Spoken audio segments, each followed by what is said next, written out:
All right, you were listening to live music on WNCW today from the River Whyless. I was looking forward to seeing this whole thing kind of go down live, and awesome. Thank you. A lot of moving parts. Yeah, there are. Switching We'll, instruments. and maybe in a little bit we'll sort of do a tour of all the instruments you're playing because just visually it's really cool. Again, congratulations on the new EP. It's the River Whyless EP. Is that? Yeah, self-titled. Yeah. We couldn't come up with anything. Well, but the name of the band is so evocative that Yeah, we thought, let's double it up. Yeah. River Whyless, River Whyless. 3 years ago, is it 3 years? You put out your debut, your full length. 2012. Yep. Yeah, Mm-hmm. 2.5, something like that. Mm-hmm. Yeah. So I'm always intrigued. Like that's a long time. What was going on in between, and why this record now, and what's changed with the band? Well, we wrote a lot. We wrote a lot of songs between then and now, and we put a lot on the back burner. It's hard to come up with a good concept when you're growing and changing as a person. So a lot of our songs were in different places, and when we finally a friend of ours just pushed us to put some music out because we tend to sit on things for a long time. Our manager said, "You need to put something out. I don't care what it is. Put something out." Did you feel like, though, okay, you're right, it's Yeah, ready? yeah, she was right. So we put 5 tunes together that we thought just needed to be out in the world and needed to be heard before we would put them on the back burner too. So that's kind of how that came about. But we're happy with these songs, and we recorded them all at once at La La Land in Kentucky, and we did it live, and it was just a good feeling around the whole thing. And so that's where the EP came about. I know so many, especially just kind of getting started musicians, and they'll make a record, they'll make another record, and I'm always kind of like, wait, be sure you got it right. There's a lot of pressure behind a sophomore album. At least on ourselves. Yeah, we I don't put know if it. anybody Yeah, else the puts any pressure is on. in our heads, I think potentially, but we still didn't do the sophomore album. We did a sophomore EP. Yeah, we went to summer school. Pressure's yet to come. Is this like leading to a full length, or is this a standalone project? It's definitely leading to a full length. We've been working on like she said, we had a lot of songs and just trying to find a common thread for a full length record, and they're all kind of in these groups, and this was one little group, and so we have another group that we've been working on that I think will end up being the full length, and we're hoping to finish that up this year too and release it So next year. I wonder what makes this a group? Is it like a subject matter or a sound?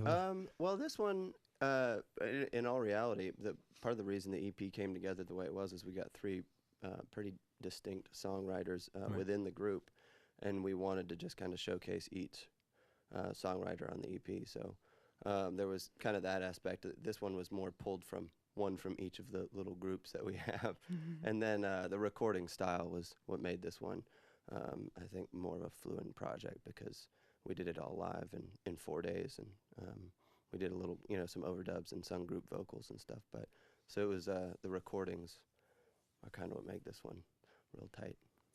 Yeah. It feels. It was interesting to me to read. It was mainly one take. You said you did a few overdubs, but it feels like a very carefully orchestrated studio record. You know what I mean? It has that. Well, we did a lot of homework before we went in because we only had so much money to be in there. So you need to know got what a you're half doing hour, when you hurry walk up. in the door. Well, man, we've got to. Yeah, so we put a lot of effort into practicing. So when we got there, it was pretty easy. And the engineer Kevin Ratterman was great and really smooth. And first time Dan and I engineered our last record, and Dan's engineered tons of records for himself and other bands.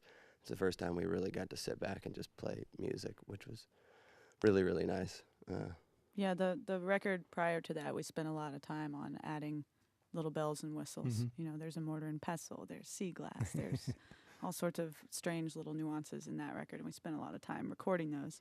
So we thought maybe we'd switch it up and just do kind of the bass, the heart of what we're playing for this one. Yeah. River Whyless, again, is the name of the band. Show is, tomorrow night? You got to show up in Asheville at the Mothlight. At what time? The show starts at 9. A great songwriter from Asheville, a guy named Luke Norton, is going to be playing.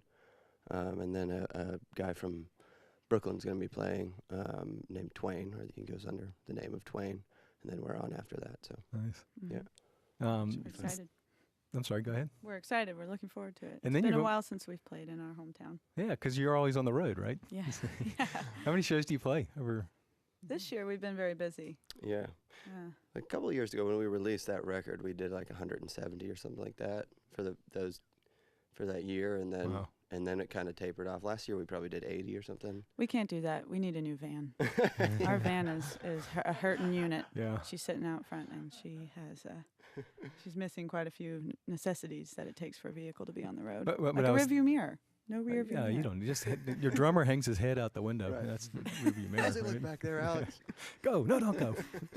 So we're getting another song, but one thing we were talking about time spent between recordings, but I would think playing all those shows, that's got to be where you're honing, and you're talking about developing that sound and further exploring that sound. Yeah, there's kind of a conflict between playing shows and writing music. Yeah. It's hard to know when to do one and when to do the other, and we had to make time for both, but playing shows helped us become a better unit, I think. We tried to like carve out little writing sessions while we're on the road. So if we got stuck in a snowstorm in Connecticut, and my uncle has a nice little house, and not little, but nice house, and he let us stay there, and we just wrote for 3 days while we were stuck in this snowstorm. So we bring a little PA with us and try to work stuff out on the road, and yeah, also here in Nashville. Right. But well, not here, but when we're in Nashville. Right. It's been, The River Whyless playing live today. Again, the new CD is, or the new EP is self-titled.